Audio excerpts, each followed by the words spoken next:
Good morning, Claire here in the Pacific Northwest Puget Sound area, Grow Zone 8B. It is a chilly morning. I am actually chilled to the bone, and surprisingly, we have not had our first frost yet. Um, According to last year, it was on the 18th, but it looks like it might go out a little bit further.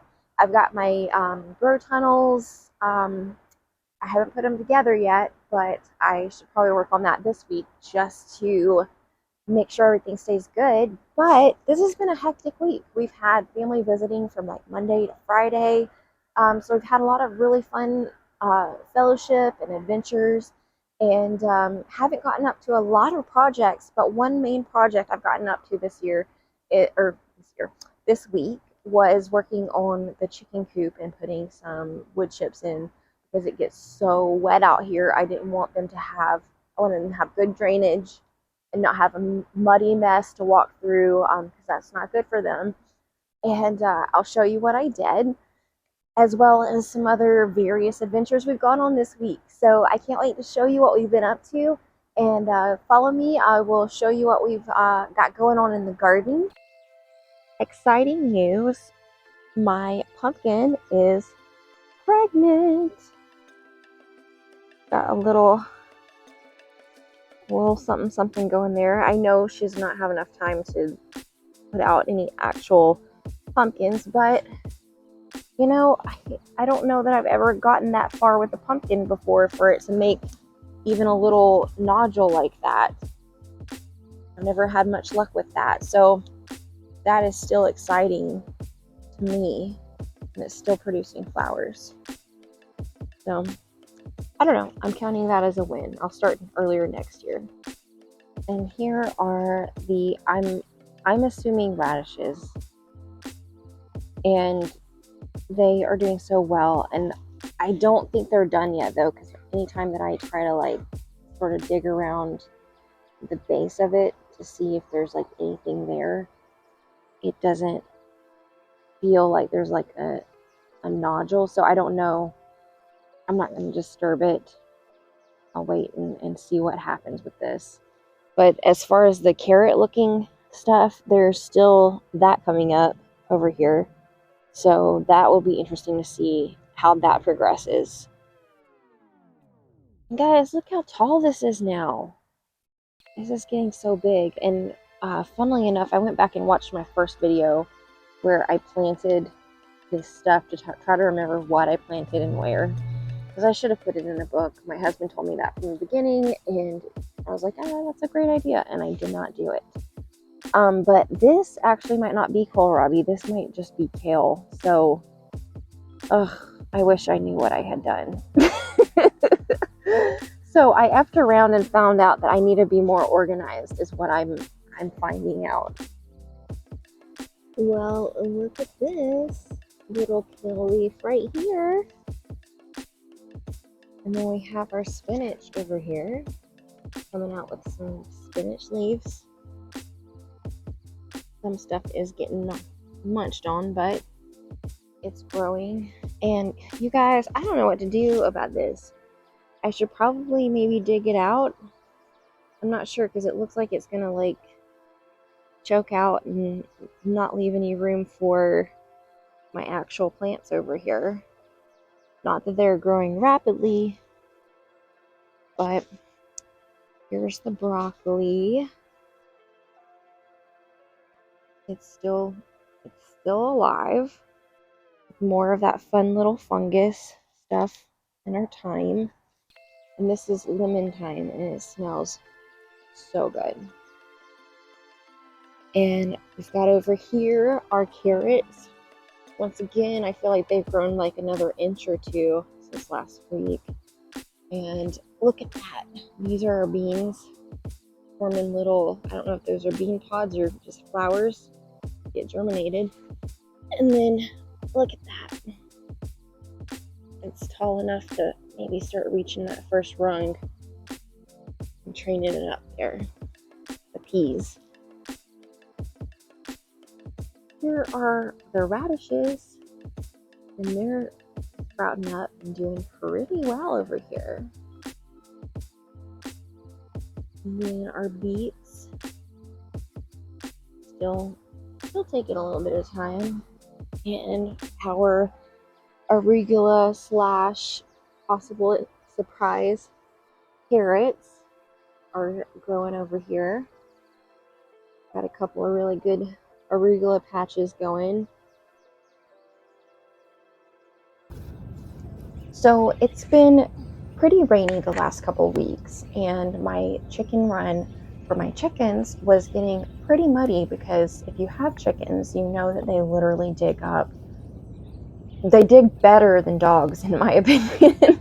They do not leave an ounce of vegetation or grass or anything, and they have uncovered things in the chicken coop that have probably been there 100 years. I find pieces of glass and metal and weird things all the time that they've dug up, because this house that we live in is over 100 years old. But with that being said, I needed to do something to make it drain better. So I went on a chicken group in my area and asked what they do for wintertime in their chicken runs to keep it dry. And they suggested arborist wood chips. And you can get them for free, but you kind of have to be kind of look out for a chip drop being in your area. And this one lady, she said she had gotten a chip drop and had more than she could handle, and if I wanted to come over with a shovel and I could have as much as I wanted. So I took our teeny tiny little micro truck over there and just filled it up completely all by myself, so that I could put some in the chicken run. You guys, I did this project all by myself, from start to finish, and I can tell you that I worked muscles that had not been worked in God knows when. Um, I'm probably capable of joining like the Miss Universe pageant or something at this point. Bodybuilding pageant, I should say. Because man, I was sore for like a couple of days. I couldn't move. But I did it.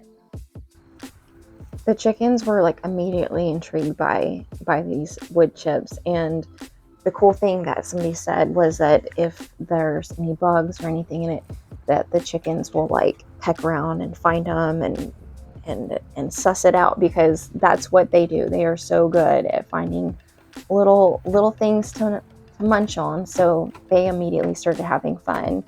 And like this what I've showed you is just like a fraction of the wheelbarrowing and hoeing and all the shoveling and all the things that I did. But I felt very accomplished. Like I felt like a legit farmer after I was done with this. And I could do this every day now. I wish I could. While my in-laws were here, I talked them into going on a multi-mile walk, which they are totally fine with. They love being active and walking and getting exercise. So kind of went on a neighborhood tour, but the end goal was to get to this apple tree that I had spied that's not anybody's tree. It literally is just on the side of the road, not in anybody's yard, not somebody's property. It just literally is in the city. And I climbed up in this thing, and we picked some of the apples at the top. I didn't have an apple pole because I let a friend borrow it. And but these were so beautiful and so juicy, and I climbed so high up in it that I'm pretty impressed with myself for 36 years old, but it was a little bit precarious. And this me dismounting here, I actually fell out, but but but played it off. It wasn't the most dainty landing. And then here's Katana, just eating straight off the tree. And of course, Connor had to climb up in the tree himself to try to get some of the higher apples. And everybody had some apple snacks on the way back. And of course, we had to turn it into some pie, as well as I'm going to make some applesauce and some other things, because we got a huge bucket full of them, basically. It turned out so good. And I made pie crust for the first time ever, which I don't have footage of that. Well, I did, but it didn't turn out very well. But the pie turned out fantastic. And here's just some bonus material of my father-in-law and me trying to fillet this trout because we didn't have a fillet knife. And it just took team effort because he's like the fish gutting, filleting master, and he's trying to teach me how to do it. And it was a lot of, back and forth, and am I doing this right? And now what do I do? Because I have never done it, but we made our fish dinner, and that turned out fantastic as well. Connor had some of his own adventures this week since he's gotten bitten by the fish bug. He's like wants to go fishing all the time, so we had to find a lake to go practice casting. And now he's actually in the process of building a fort, so I'll update you guys on this hopefully as the weeks go by, because he has plans to make it into like a mini A-frame cabin. So I'm really excited. I love seeing little boys and girls get out there and get handy and crafty. Okay, I wanted to do a quick show and tell with you guys to show y'all some kind of cool things up close and personal that I have. We went on an impromptu kind of apple picking. Like, the trees out here are still producing, or I guess not necessarily producing, but they're still waiting to be harvested. And I really hate to see things being wasted. So, I was up in a tree, climbing up, the wind was blowing, it was pretty precarious, but I got some really beautiful ones. And if you know what kind of variety this is just by looking at it, let me know, because I don't know. It's kind of a sweet apple, and it's got this really beautiful pink blush and yellow skin. And here's a few more. See that? Isn't it pretty? Oh, that one's gorgeous. So a lot of them are a little bit on the bruised side because I was up in the tree just dropping them down into a wagon below me because I was picking so much. It was hard to hand them down to the kids and my in-laws. But with that being said, I have an entire box over there that I need to process and turn into applesauce or apple pie filling or just a variety of things. So I've got to get work on that later.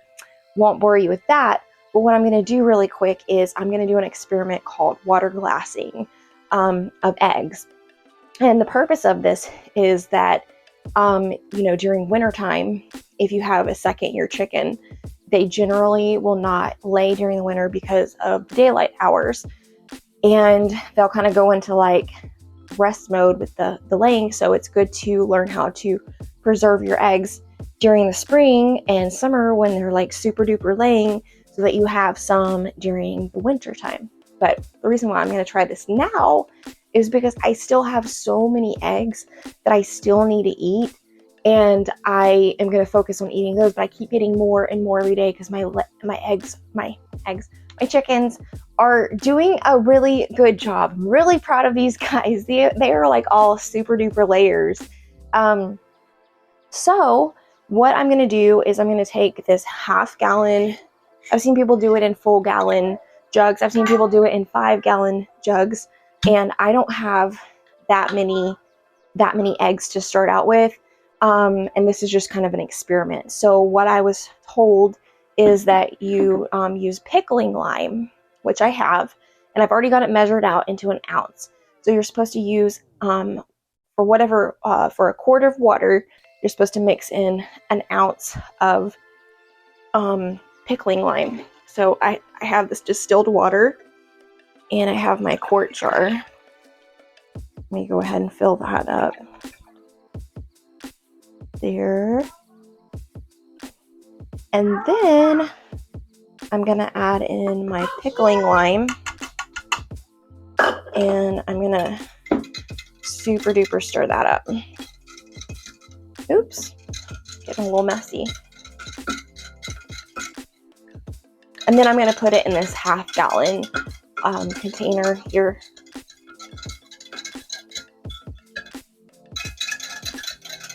You say you want to stir it until it dissolves.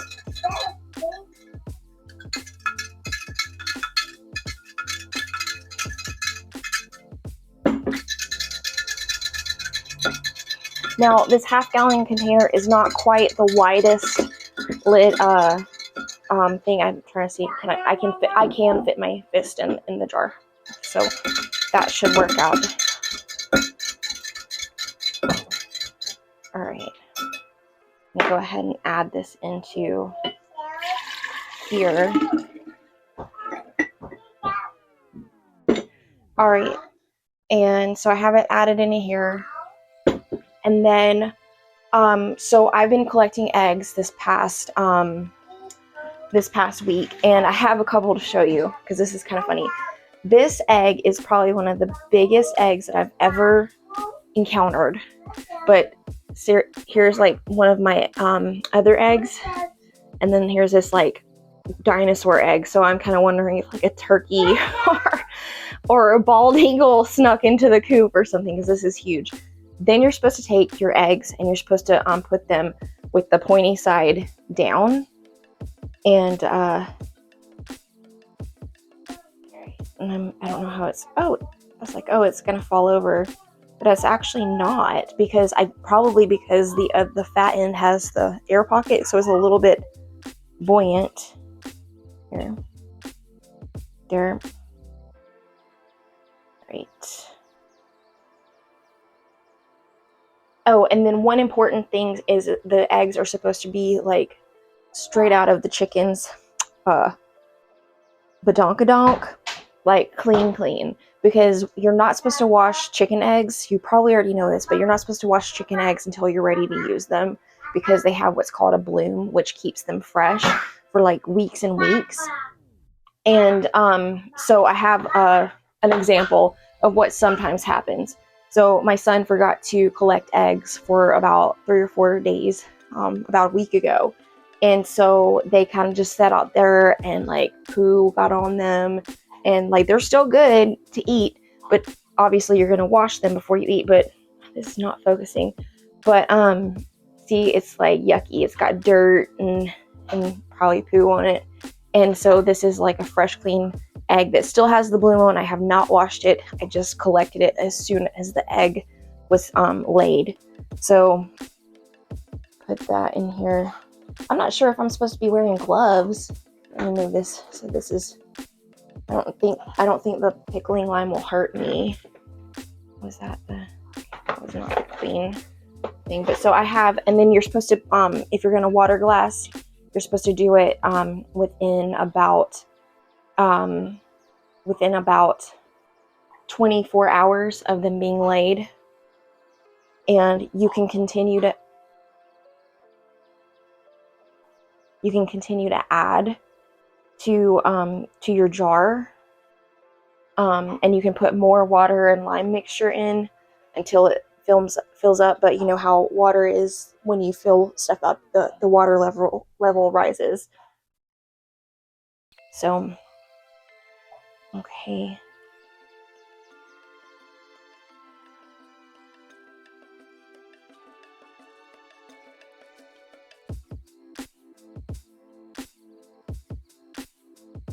And I'm thinking I can probably get at least a dozen into a half gallon. And I might try to get some gallon jars to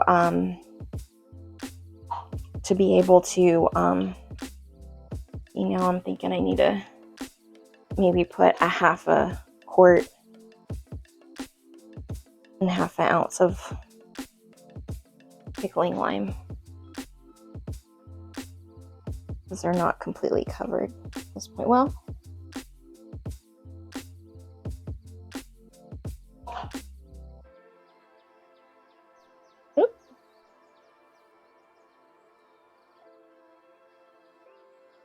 oopsie, I don't want to be too rough on them. And then I had one more to go. So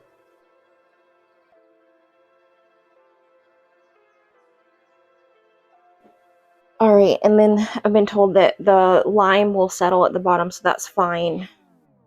But But yeah, so I could probably fit maybe like 3 or 4 more eggs in here. I'm gonna make up a little bit more lime and water mixture to go in here, and it's supposed to be good. Keep for about I've been told like 8 to 10 months. So I'd be curious to see how they are the next time I open this up, whenever that is. I'm gonna keep it in my pantry, which got a makeover this week. I'm so thankful. This house had no storage beforehand. But anyway, I'm gonna update you in a few months kind of project. Thanks so much for watching this week. If you've enjoyed our adventures, be sure to subscribe so that you can see our video next week. We always post on Sundays so far, and so we'd love to share more of what we've been up to next week. Guys, have a blessed day.